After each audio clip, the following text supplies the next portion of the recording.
Alright everybody, welcome back to round 2 of the Fragbite THOR Open Qualifier number 5. The winner of every qualifier gets the opportunity to play in the Stockholm, Sweden LAN Finals. This tournament is brought to you by Cedon, and we have Radiant Stack versus Virtus.Pro. Now the team name the Radiant signed up under was MindMix, German team.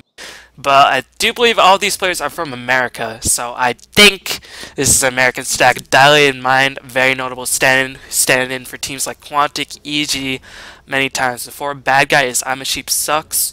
I think Amenatod might be Jo. So this could be a very exciting matchup. Already an immediate Darkseer ban, so expect to see a normal bans. TA, Wisp, Batrider. Batrider is the first ban by Virtus.Pro, makes a bunch of sense. And meanwhile, looks like what will the Dire do? As they have first pick, so they might want to leave Rubik in the pool, maybe leave TA in the pool as well. Probably just leave TA in the pool, wait for Virtus.Pro to ban it. Maybe they're going to ban something like Undying. It really depends, I'm not too sure. Keep in mind, North Americans were the first ones who really popularized Undying recently. And they decided to ban out the Rubik, so leaving Undying and TA in the pool. And they're saying, Virtus.Pro, pick your poison. Either we get TA or Undying or Wisp. Actually, Undying has been, well, only in the past, like, 2 days has he been fanning out, so I wouldn't be too surprised to see if he was first pickup right here, right now, by the side of the Dire. So, looks like the Dire gonna, or the Radiant, still get mixed up because it's on the biome, and yep, we are gonna see the Radiant pick up Undying. So Virtus.Pro, how would they respond? Who is still left in the pool? Well, there's still Jakiro, and there's still Bounty Hunter. Bounty Hunter, of course, seeing a lot of success recently. Bounty Hunter, really popularized by the Chinese, has become a ridiculously powerful offlane hero. Track is just so good. Really gets your supports farmed out, gets your team back in the game if you're in an early deficit. Really helps cement a victory if your team is on the advantage with the ganks because of Track. And he can offlane very, very well, like very few other heroes can, just because of the Shadow Walk ability. And of course, he can sneak in a couple hits with that Janna, does significant damage. He is overall a very strong hero, so I wouldn't be too surprised if we see Virtus.Pro pick him up. Virtus.Pro, I did watch him in the first matchup. That was, and we do see a Bounty Hunter being picked up by Virtus.Pro, makes a bunch of sense. But yeah, Virtus.Pro performed in dominating fashion in Game 1 victory over Nature's Pornography, beat them. It was brutal. It was 34-1, guys. It was an only Night Stalker died after diving too aggressively, too deep. He delved too greedily and too deeply, and he paid the price. But Virtus.Pro looked extremely dominant. Unfortunately, Virtus.Pro has not had the biggest success so far. But it looks like the United States team picking up the Chaos Knight. Are they going to pick up a support as well to lane with him?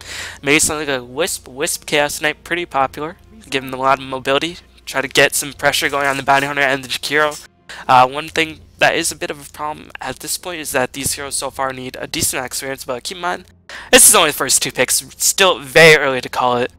Undying could be seen in Trial, could be seen in the Soul lane. Definitely a lot of ways you can use Undying, but everybody agrees once Tombstone reaches its max potential, you want to get it up as soon as possible, and once you get it up, you want to go for your pushes as much as possible. Because over time, keep in mind, Tombstone will get focused down as heroes start to tank up, can tank some more of the zombie hits, and focus down Tombstone a lot faster with their auto attacks doing more damage. And to keep in mind, this is the next round, so Virtus.Pro, they won their first round matchup, and the Radiant Stack, United States Stack, won their first round matchup as well. This is best of 1s up until the semifinals, which are best of 3, and finals, which are best of 3 as well. And looks like the Radiant side gonna pick up a Night Stalker as well. So 3 melee tanky strength heroes with a lot of potential, very aggressive, a lot of gank ability, but we're gonna see Night Stalker in mid lane most likely. So it would make a lot of sense if Virtus.Pro started just banning out supports, starting to pick up supports themselves. Maybe something like a Wisp, something like a Shadow Shaman, something like a Shadow Demon would make a bunch of sense. Even Leshrac in conjunction with that Chaos Knight could be very deadly. But this team is just going to be so difficult for Bounty Hunter to bring down, and Virtus.Pro actually picks up an Invoker.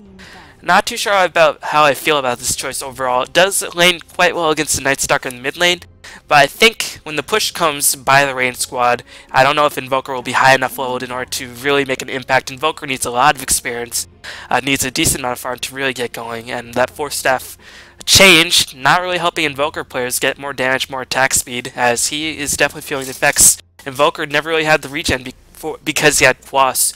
So, now 4 staff gonna give him a lot less damage, and keep in mind the 4 base damage nerf and 675 change is significant as well. Virtus.Pro banning out heroes like Keeper of the Light, Chaos Knight, pretty cheesy lane. Keep constantly refueling the Chaos Knight mana, getting the Chaos Bolts, and Illuminate against this squishy lineup by Virtus.Pro thus far would be absolutely deadly, and of course anti-push is no laughing matter. Virtus.Pro known for being very aggressive, but so far they have pretty defensive hero pickups, aside from the Bounty Hunter, who will most likely be in the offlane position. And so far, Virtus.Pro should probably ban out some more supports, maybe something like a Crystal Main, so you can't get the Decay harassment. Ban out the Venomancer makes a bunch of sense. If the slow comes in conjunction with the Undying Tombstone, that is so painful. It just, it hurts me to even think about it at this moment. Literally cringing at the thought of it. But, Crystal Main would make a bunch of sense, so, you know, can't spam your spells. But a lot of supports still left in the pool. This has been a very varied carry patch. Very varied carry patch, as pretty much any carry can fit in a lineup and do pretty well these days. And Enigma is going to be the last ban, so banning out teamfight heroes and banning out the anti-tank in the Lifestealer, who would do pretty well against melee, strong, high HP heroes like Undying, like Nightstalker, like Chaos Knight. And meanwhile, Shadow Demon is the last ban by Virtus.Pro, but that still leaves Tormented Soul, Leshrac still in the pool, Crystal Main. There's only so many sports you can ban, so they're just trying to ban out the sports who synergize best with Chaos Knight. But I think Crystal Main would be a strong pickup in this situation, given that a little bit of aura, give them a nice AoE slow, give them a Frostbite. They pick up Queen of Pain as well, so a lot of experienced dependent heroes going so far. And this is actually bringing back from the It's Ghostly Monthly It's Ghostly Asia Madness that I casted earlier today. Forlove actually picked 5 semi-carries, did a roaming gyrocopter and a support Mirana, and actually just completely steamrolled FTFC as an up-and-coming New Zealand team. That will be up on my YouTube later on. But Queen of Pain, so far they have a lot of experienced defending heroes, and this is making me start to believe. It looks like Queen of Pain will most likely be in the offlane position, but they might have to go for an aggressive trial with Chaos Knight Undying, as Razor's to pick up by Virtus.Pro, so a tanky hero who can drain a lot of damage, but there's going to be a lot of damage to go around.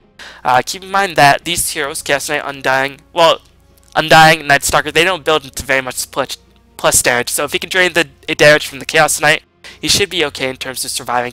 Razor with that static link gets a lot of strength, but I still think Razor is pretty weak as a hero just because his stat growth is abysmal.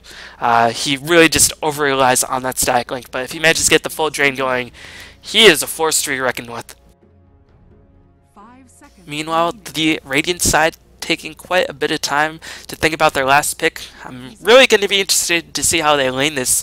Nightstalker will probably get a solo lane, as will the Queen of Pain, and they're probably going to use this last pick to pick up a support. They could go for an aggressive support like a Windrunner, get that harassment going. Maybe, I still think Crystal Main would be a solid pickup in this situation. They have, well, with Crystal Main they'd have 2 stuns, but they have a lot of chasing, they have a lot of slow already. It's not like the other team is very mobile. So we're going to see Disruptor being picked up, so Disruptor going to try to limit as much of the movement by Virtus.Pro as possible, keep them trapped in the kinetic field, keep them trapped so the zombies can go to town on them. Glimpse, of course, when Nightstalker's chasing you, just glimpse him right back, glimpse the hero that he's chasing right back to the Nightstalker, and Nightstalker will thank you for it. Meanwhile, Virtus.Pro, they still probably need one more support hero to pick up in their trialing. They pick up Omni Knight, as there are no natural diffusal blade carriers on the side of the Radiant. So this is looking to be a pretty awesome game. Razor Omni Knight against a triple melee tank buff team. This is going to be an awesome game, as Virtus.Pro versus the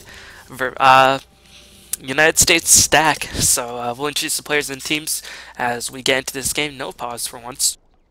So Airman is going to be playing the Razor. Looks like KSI is going to be playing that Twin Head Dragon Jakiro. Sanya Bandit is going to be playing that Bounty Hunter. Looks like Tame My Wild is playing the Invoker, and NS is going to be playing to support Omni Knight. And I'll talk about Omni Knight in a little bit. Meanwhile, Kia is going to be playing the Nightstalker. Zeb is going to be playing the Undying. Dilated Mind, like I said, notable stand-in, very strong North American player, playing that Queen of Pain. Bad Guy, who is I'm a Sheep, sucks, playing that Disruptor. Shouts to I'm a Sheep. Played it in Dota Contest TeamSpeak for a while. And Amanda Todd gonna be playing that Chaos Knight. I think this might be JO, because his picture was JO and he's friends with a lot of pro players, but I could be mistaken. It might just be a guy with a JO picture or something like this. As I know Boba was at ESWC playing for Dignitas, but you wouldn't be playing wearing an EG jersey anyway. But yeah.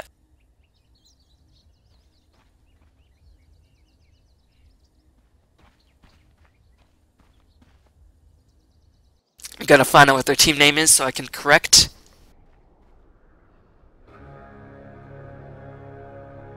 Alright, looks like their team is Mind Mix, so they're gonna pretend like they're German, I guess. The battle begins. But meanwhile, it's gonna be interesting to see how the Radiant decide to lane this up, as they're gonna switch Chaos Knight and Disruptor to the bottom lane. And looks like Undying is going to join them as well, so we are going to see a Queen of Pain off lane, Nightstalker mid lane, and he's going to be matched up against Invoker. Invoker actually going for the Quas build, so not going to be able to keep Nightstalker out of the lane too much. Nightstalker will not be able to kill the Invoker, but he should be able to just get his last hits in the knives in pretty easily, especially since Invoker went for the Blaze attack, so he's going for Quaswex. This build won't be too good in terms of lane, but in terms of just holding down the fort when Undying is getting the push going, I like this build a lot. Because you know the mid-game tiring push of the Radiant will come in, and once it comes in, you really need a lot of AoE like EMP Tornado to really come into effect. Meanwhile, KSI whiffing the Ice Path as Queen of Pain, gonna try to out DPS a Twin-Head Dragon, but Twin-Head Dragon naturally very tank, but Queen of Pain does have a higher range and higher base damage, so that is something to work with. Queen of Pain picking up some Sentry Wards as well. Meanwhile, NS playing the Omni Knight. Actually, Luminous Side talked about the Omni Knight. We think he's underrated because he is ridiculously powerful as a support once he gets fully loaded, but the problem is getting those levels and getting enough farm so you can cast all of your stuff. And he does get countered by Diffusal Blade, but since there's not too many Diffusal Blade pickups or carriers these days being picked up, Omni Knight could see a lot more play. It's not like we're seeing too much Mirana. PL is seeing a lot of attention, Naga Siren, so scratch that, we are seeing a decent amount of Diffusal Blade carriers. But Omni Knight still 0 experience, Dilated Mind getting frozen to the ground yet again. But he has 90 mana cost on the Ice Path, so he's going to keep spamming it all day. You're going to use a Clarity as well. Meanwhile, Bounty Hunter getting shut down, and this is exactly what the Radiant need to do. They need to completely remove the Bounty Hunter from the equation, because if the Radiant get off to a fast start, Bounty Hunter might help the Dire get back into the game, which they do not want to have happen. But unfortunately for the Radiant, they ain't got no Sentry Wards. Queen of Pain actually took the Sentry Wards on the top lane for some D-warding, but they do not have Sentry Wards on the bottom lane, but it looks like Sanya Bandit a little bit too scared to go in for experience range.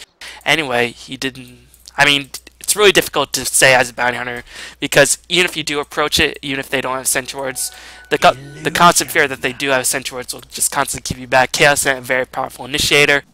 Decay with Undying, Disruptor with the Glimpse will send you right back. So this is very clever mind games by the Radiant side. But still, it does mean Bounty Hunter will get some experience at the very least. We all pulled on the last hit tabs. Looks like Chaos Knight farming very well. And Nightstalker farming relatively okay. Looks like Invoker doing a nice job harassing. Has picked up the boots, so gonna go for the fast phase boots. And then probably the drum 4-staff build. I don't know if Quasek Invokers still like to go for 4-staff these days since the change. I have not watched too many Invoker games. Meanwhile, Razor trying to pick up his farm 16-4. Razor has such an awkward attack animation, going to drain the damage of the Queen of Pain as Ice Path came in a little too slow. Managed to get himself a nice chunk of damage. Going to have 90 base damage, so he'll be able to last hit a lot more easily. Queen of Pain going to get that damage back in about 8 seconds or so. Meanwhile, Santa constantly on the alert, trying to watch out for their Sentry Wards. Undying, not receiving too much experience. And this is sometimes the problem with the support Undying. Undying is strongest when he gets a max Tombstone, and you really want to get it max as soon as possible before the other team starts getting significant damage. No Sentry Ward, so Santa is just going to be fine, but he is using a lot of mana on the Shadow Walk. But good thing it only costs 50 mana, so he has one more Shadow Walk within him. Might be able to get enough mana regen to get a second Shadow Walk if it comes down to that. But yeah, support Undying does need a lot of experience in order to function truly well. But I guess they're going to use him as a drop Tombstone and do whatever you can, try and soak up whatever damage you can, which is how Undying is supposed to be played. but he's not gonna have a lot of mana to spam his decay, and won't have too much mana, too much HP, and too many items to really tank up without the decay being stacked up. So 0-0 thus far, but I feel like Virtus.Pro is doing a nice job getting themselves a relatively early game lead in terms of the laning advantage. Undying is not getting too much experience. Bounty Hunter is going to have to ship himself a clarity, but he should be a-okay in this lane. Chaos Knight using a bit of mana on the Reality Rift does not have a clarity. We'll have enough mana for the Chaos Will at the very least, or enough for 2 Reality Rifts, so he could go for engagement, as he's just going to thwack some creeps a couple of times. As we're going to see a roam to the top lane by the Undying, only level 2, level 1 Tombstone, as Chaos Knight does pick up Bounty Hunter on the bottom lane. Tombstone level 1 being dropped as Decay is going to come in. NS is level 3, so he has Repel and he has Purification. Going to try to heal himself, but they are going to go for the Undying. Razor going to come in, gets one last hit with his Static Link, maxing that, and going to get a lot of damage. 100 damage is nothing to laugh at this point in the game. 123, I do believe, is nothing to laugh at this stage of the game, but Chaos Knight getting first blood. But I think that's okay. I mean, Undying died.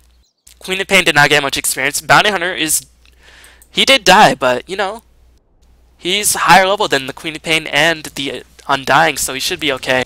So I think Virtus.Pro are comfortable with the position they're at, but keep in mind, it's 30 seconds before the first night, and the first night determines so much of how the game will go when you are a Night Stalker player. If you don't get a good start going in the first and second nights, then you're pretty much done as a hero, because Night Stalker does not scale as well as other semi-carries. And here comes the Static Link on Queen of Pain, does have the blink, but they're trying to bait it out. They do manage to keep the Static Link going, as a couple more hits, the Ice Path manages to hit on just a tip, one more hit, nicely done by the Razor. Meanwhile, Invoker managed to kill the Night Stalker, as it just hit nighttime, so Virtus.Pro playing very solidly at this point. Keep in mind, the Mind Mix team is not to be underestimated. Dilate in mind, whoever the Chaos Knight player is, whether it be JO or anything like that. I'm a Sheep sucks. Pretty strong players in their own rights, but Virtus.Pro, they want to make a name for themselves yet again. They don't want to bring dishonor to their legacy. But they do have to worry about this Chaos Knight who's farming relatively well. Actually, only 25 CS, so Razor and Invoker both out-farming him. So right now, Virtus.Pro is doing a solid job getting themselves a nice advantage, 3-1, and Bounty Hunter is about to hit level 6, and once it gets to track gold, keep in mind, Undying so squishy, 663 HP, level 2. It's going to be pretty easy to kill him. Night Stalker going to pop in Immediate Darkness, picking up at level 6. I'm not too huge a fan of that, just because I don't think 25 seconds of extra darkness will really accomplish much, as opposed to 1 level in silence or 1 extra point in crippling fear. But there's going to be a lightning strike. They have a dust of appearance. That means the end of Bounty Hunter. Not even going to use the Windwalk. Probably should use it just to burn a dust on the disruptor. Going to redirect the tower aggro. Meanwhile, Razor just tower diving everybody. Going to get another last hit. Razor plus 192 damage this early in the game. My god, he is a beast. As I am underestimating Razor, very powerful laning hero. But I think once mid-game and teamfights start rolling in, he will start to fall off. But right now, he's just dominating in the laning phase. And since Invoker has not been pressured too hard on the middle lane, and the fact that Undying won't be getting his Tombstone maxed up anytime soon, this is looking good for Virtus.Pro. One thing that is to be concerned about yet again is the Chaos Knight, but so far his farm being kept down a reasonable amount. Looks like he might go for the Drums Armlet build, so popular on Chaos Knight these days. But Razor, 44 CS, has a phase which has high move speed, good for chasing, good for escaping as well, especially with the track and the unstable current giving him some extra move speed. He will be moving around at close to max wind speed all the time. Will Razor go for Aghanims? Looks like he picked up the Ring of Health. Might give him some lane sustainability. Usually the standard old school Razor build is just tank up as much as possible. Get Vanguard, get Hood, so you can stand in the midst of battle. Razor really gets more powerful as the battle goes on because of the mechanics of Static Link. And looks like Omni Knight trying to get some farm on the bottom lane. Janata going to be initiated on, as Chaos Knight a little bit too slow on the reactions. They might have been able to kill, but I guess they know Bounty Hunter had a haste rune and would be a-okay. Shadow Walk going to be cooling down relatively soon. Has enough mana to use it a couple more times. And Invoker going to stay out of the lane. Night Stalker actually using the majority of the first night thus far just to farm up. He did die to the Invoker, as he's going to drop a Void, but Invoker picks up the Staff of Wizardry. Most likely going to go for that 4th staff. And so far, Night Stalker has not been able to get his gank train going. But as long as Night Stalker hits level 10, level 11 by the end of first night, he should be okay at least going to the second night, even if they don't get too many ganks going. What really hurts a Night Stalker is if he doesn't get the levels. He might not need all the kills, but he does need experience in order to really make the second night really count. As there's going to be initiation on the Bounty Hunter, heal in by NS, but Purification, can it be enough? Chaos Knight a little too slow. Here comes the Invoker. Nice Tornado as Repel. Omni Knight showing his worth as a support hero. Chaos Knight taking a bunch of damage. That could be pretty huge. Here comes Razor with the Plasma Field. Managed to get one kill. Gonna get the Static Link on Night Stalker. He's so fast with that Unstable Current, as well as the Phase Witch. One more hit gonna mean the end of Disruptor, as I'm a Sheep Sucks is gonna just take the fall. One more hit. Razor picks up a double kill. Unstoppable. This early in the game, Razor just pumping out way too much damage with the help of maxing Static Link. This is the build you should go for Razor. Just get as much damage as early on as possible with that Static Link. Try to go for mass move speed. Let your supports worry about healing you up. And this is a good style of Razor. So a nice teleports in by the Invoker. Did not even lose the Bounty Hunter. I don't know if they got any track gold, but if they did, that's just icing on the cake. As another Static Link going to be dropped, they're not going to chase the Queen of Pain too deeply. But Razor still managed to steal 80 damage because he has level 4 Static Link. And we'll see if there's initiation. Chaos Knight's attack or casting went a little too long in order to make that initiation count. And the Night Stalker going to get the rune. Has a little bit of a lag flick, but should be a-okay. 4 staff going to be picked up by the Invoker. Meow Jakiro going to take this time to farm up. I like what Virtus.Pro is doing, farming up their supports. Looks like Razor or Bounty are going to take a bunch of damage, going to get glimpsed right back. He is going to take the fall if they have detection. I think they actually, no, they have dust, but Dilated Mind taking too much damage. He does take the fall. Razor going to come in, taking so much damage from the Night Stalker. Queen of Pain's going to buy back, going to teleport back in. A couple more hits by the Razor. He's diving too deeply. He might take the fall, but he does so much damage. I'm not too sure if Queen of Pain can even pick up the kill. I think the Scream Pain actually whipped. Going to cast Plasma Field, and here comes a stun by the Chaos Knight. That will be enough. Keep in mind, single target spells means a purge on you, so you're going to be slowed down for a bit. So Razor dove in a bit too aggressively, but he did at least force a buyback from Dilated Mind and the Queen of Pain. But keep in mind, Night Stalker picked up a pretty hefty bounty, so that will go a long way in terms of getting him back in the game. Night Stalker level 8, but meanwhile, NS is farming, and farming the Omni Knight is definitely a good call. Getting the Soul Ring, getting the max Purification, max Repel, getting that max Degen Aura, especially with heroes like Razor, like Bounty Hunter, pretty high move speed heroes, and slowing down the opposing heroes all the time will be very, very important. As Queen of Pain gonna escape, gonna have the Cold Snap up, 4 staff in by the Invoker, a couple more hits, one more hit by the Invoker will mean the kill, as Repel and Purification being used on the Invoker, and it's so difficult to kill this style lineup with Razor charging in just because of Omni Knight, and this is why I believe Omni Knight should be receiving a bit more play. He's just so deadly.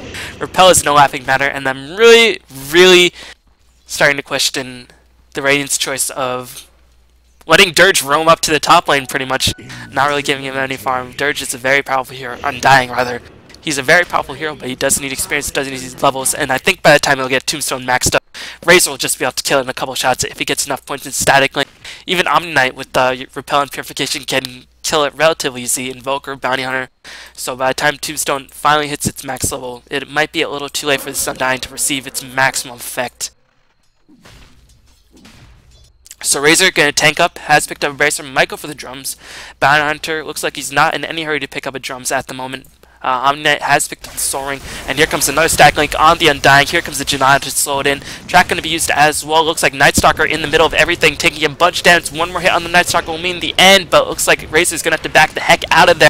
Here comes the Tornado. Glimpse not sending Razor back nearly far enough, and Invoker might mean the difference in this battle. Cold Snap going to come in. Razor picks up a kill on Chaos Knight. Invoker did manage to kill a Disruptor. One more hit. Here comes Queen of Pain. Sonic Wave did not manage to accomplish too much of anything, and here comes the Janata hit track, and one more hit by the Invoker. 4-staffs himself in. Nice play by Tame My Wild, being so aggressive with that 4-staff, really making count. They get the Tombstone kill to boot, and right now Virtus.Pro just walking all over the North American stack team. Really impressive thus far, really interesting picks, and they are making it work out very successfully. We can check out the early game gold graph. Keep in mind, I don't think either team is farming particularly well, but 7.5k gold and 10k experience advantage this early in the game is no laughing matter, especially since Night Stalker will fade out as time goes on. Queen of Pain has not had the best start, already bought back, has nothing of anything. Here comes the Tornado. It is daytime. Night Stalker gonna have to run, but you can't run when you're being held in place by the Ice Path. He's gonna pop the Darkness as well, so it's gonna be on cooldown for the next couple seconds. Or the next minute and a half, rather. And right now, everything is going Virtus.Pro's way. Clearly, we're not anticipating the Razor being picked up but I think Invoker is playing remarkably well. Omni Knight really making a factor. So far, every hero on the side of Virtus.Pro is doing their job admirably. I can see Santa getting some alone time on the farm up top. So the bottom tower was destroyed by the dire Virtus.Pro. NS gonna duke it out against the Chaos Knight. He picked up the tower at the very least, so it all is not lost. But still, Chaos Knight not yet picked up the drums. 14 minutes in the game. We'll be able to pick it up just about now. So that is something that is going the way. But here comes another stack link. Undying, dual breath, a couple more hits. One more hit by the Razor. One more hit! Oh, he does manage to pick it up at the last instance, trying to go kill the Tombstone. Gets 110 gold in his pocket. Queen of Pain cannot go for the pursuit because Razor's just too dang tanky. At this point, Dilated Mind taking a freezing breath right in her face. And meanwhile, Invoker managed to kill Chaos Knight on the bottom lane with the help of Force Staff. Did Chaos Knight manage to pick up his items? He did at least purchase his drones, but still, everything is going Virtus.Pro's way at the moment. They're looking so strong. Really, really interesting picks, and this is what I love about this patch. We're seeing so many different carry picks, so many different picks in general. Down in mind, in a little bit of trouble. One more Janata hit, but I think they noticed the Bounty Hunter was there, because Chikira would not just drop a random Ice Path if there was not threat of an imminent Bounty Hunter surprise attack. You know, Razor's finished the drums and the Vanguard and has static link, and level 4 unstable current. Usually when Razor is a tri-lane hero, max of Plasm Storm, or Plasma Field, pretty much a standard build for the early game pushing, but I do like this build a bit more. Really maximizes overall DPS rather than the Plasma Field, and it's going to immediately just cast a static link on the Disruptor as the Repel casted on him, so he can run in without too much fear. Looks like NS is going to be on control, drops the Guardian Angel as well as the Purification. The power of Omni Knight too good, as he's going to be able to take several ultimates. Finally dies to the last hit, but here comes the Plasma Field. Razor picks up another kill, picks up a dying streak after losing an unstoppable streak. Nightstalker going to go to work on Tame My Wild. One more hit. Invoker escapes the sliver HP. Beautiful play by the Invoker, and here comes Razor back on the offensive. Disruptor going to take the fall finally, and here comes the Queen of Pain's death as well. My god, this Razor is out of control, just cutting people left and right. Bounty Hunter picks up another kill. Oh my god, this is Virtus.Pro. Man, they just decided to flip the switch apparently, because they're looking so strong this tournament. And it's really surprising considering Virtus.Pro has looked so inconsistent as of late, looking pretty mediocre to say the least. But they have strong players, they are trying to get their chemistry going, and right now they must be feeling pretty good about themselves. But man, this North American stack just not proving to be too effective so far in this game.